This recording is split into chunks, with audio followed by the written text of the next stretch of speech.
I don't think people realize how much Pac-Man is out there. You would think like, oh, Pac-Man is how retro. Like Pac-Man every now and then pops up in the strangest games. And you played a Pac-Man game, a sequel to a Pac-Man game. Yeah. This is a new Pac-Man franchise. Right. This is, I think, this is where the Pac-Man effort is going into right now. I mean, there is a lot of Pac-Man out there, but I think this is the flagship. Sure. The flagship Pac-Man. And it has Ghost in the title. Yeah. Which it's the month for ghosts. So you have my attention.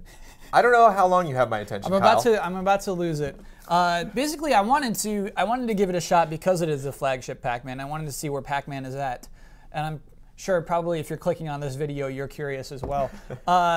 Basically, he's a little boy. Pac-Man is not a man at all, but a little boy going to school, and his voice is like it's a little boy's voice. He's like, "Compliments to the chef." If you pick up a little pie, he's gonna say, "Compliments to the chef," and like that's not. It takes a while to get adjusted to. Compliments to the chef!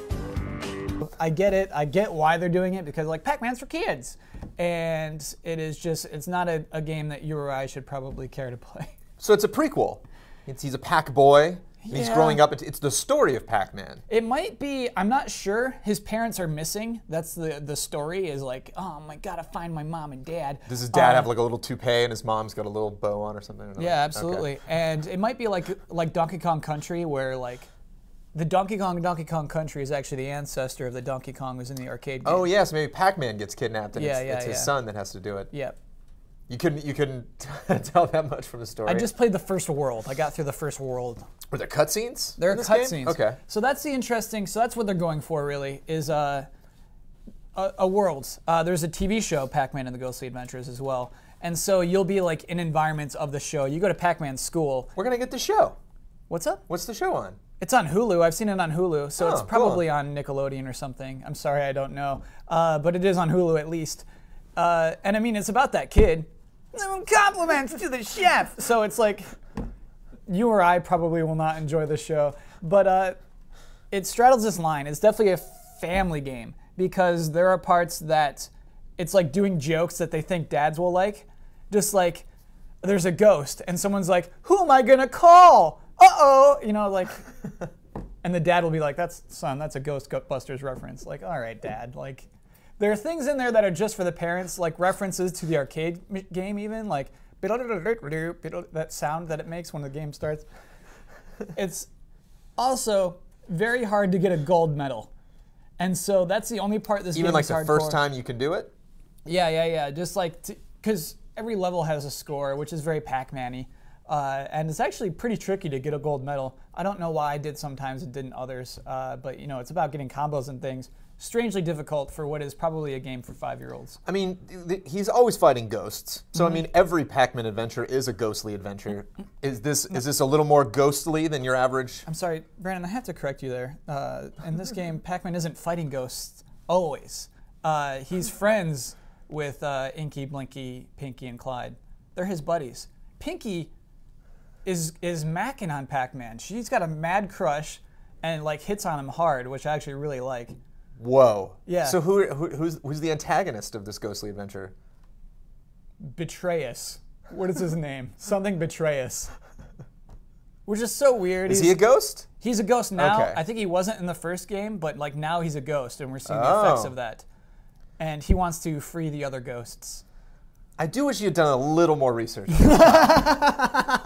I mean, I understand. You know what I mean? It's tough because a lot of times on Just Played, like we don't get to play the whole game. Or at like a preview event. You know, if we sent you, who published this? Who can we thank for this game? Namco, yeah. So if we sent you to their offices to play this game and you came back and you're like, first level was all I could do, like then that'd be okay. But I mean, you clearly, did you have, how long did it take you to beat the first level? I think the first world. The first world, right. The first world is like 10 levels. It's actually pretty long. I assume this is going to be a long game because I played for like 3 or 4 hours to get through that first world. Okay. I was thinking maybe the 45 minutes. Yeah, the levels are long and they're good looking. It's a good looking 7th gen game. I don't think it is on any best looking Pac-Man game ever? No, that'd be Super Smash Brothers for the Wii U. But it's weird. The levels are They're not challenging. The challenge is getting that weird gold medal, which does nothing. It doesn't do anything for you. But it's weird. Some stuff is ripped from Mario. You know those platforms where like you jump and they fall away, and then the next time you jump they come back? They're just like, well, we should have those. Oh, sure. No, not sure. Like, you can't.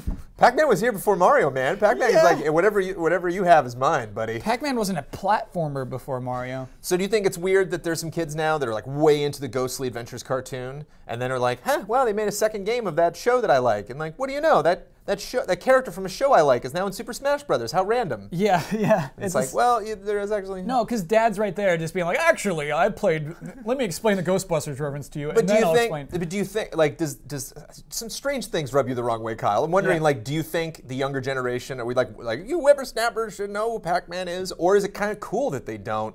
And you have this character that's been around for so long and can exist in so many different mediums. And here's what I dislike. I dislike when they make your character a kid to appeal to kids. Kids can like an adult Pac-Man. His name is Pac-Man. Like, he worked in the 70s. And he wasn't a kid back then. I don't understand why we have to age him younger for kids to appreciate it. You mean like story-wise he functioned? Or like, that's when he put in his hours, man. He worked in the 70s. Yeah, like, no, like yeah. He was huge in the 70s. That was, it blew up. Pac-Man is a bigger video game character than any of our video game characters today still, which is so weird as a cultural phenomenon. So just why make him a kid? Why make him a little Does he have boy? like sneakers with the shoelaces untied and no, he's like got a bigger mouth or something? Like he's how also do you has no flaws. How do you make Pac-Man look younger? He's the kid who's got it all together. He doesn't. Oh, because he's got pupils. He's got little blue pupils now. And it's the voice. Because you look at the box art and I'm like, hey, this might be okay. You know what, Brandon? I'll play it. We'll do it just played. So if your kid's really into it and you're a parent and you get this for your child, you won't totally hate it. You might totally hate it. Totally? Yeah.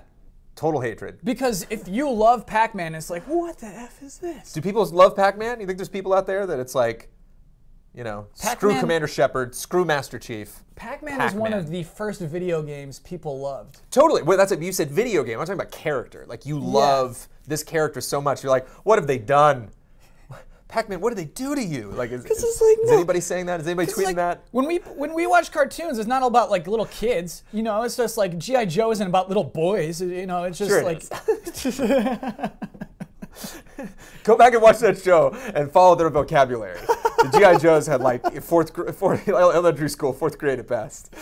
Oh, God. But I mean, he's still around. That's the best we can hope for. Yeah. And you're still around with us, so we can sucker you into playing it. Thanks, Kyle. I appreciate it. No problem.